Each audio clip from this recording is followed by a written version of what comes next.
এই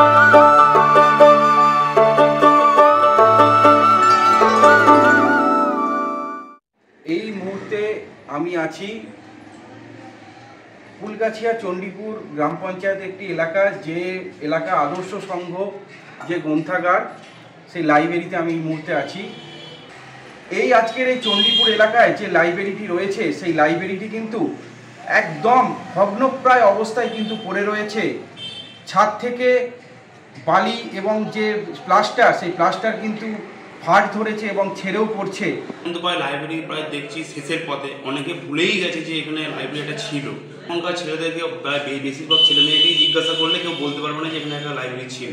এই লাইব্রেরিটা আমাদের ছোটোবেলা থেকে একটা নস্টালজিক ব্যাপার, যে আমরা এই 1942-তে হচ্ছে এই লাইব্রেরি প্রতিষ্ঠা। এখানে যারা আসতেন লাইব্রেরি যারা সদস্য, তারা কিন্তু লাইব্রেরির অভাবটা এখন খুব বোধ করছে।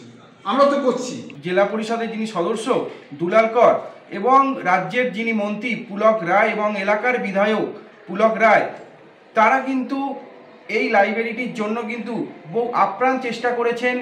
হাওড়ার যিনি BLO যিনি আছেন, তার সঙ্গে যোগাযোগ করেছেন এবং যাতে এই লাইব্রেরিটি পুনরুদ্ধার করা যায়, তার জন্য কিন্তু আপ্রাণ চেষ্টা তারা কিন্তু এখনও পর্যন্ত চালিয়ে গেছেন সরকারের কাছে।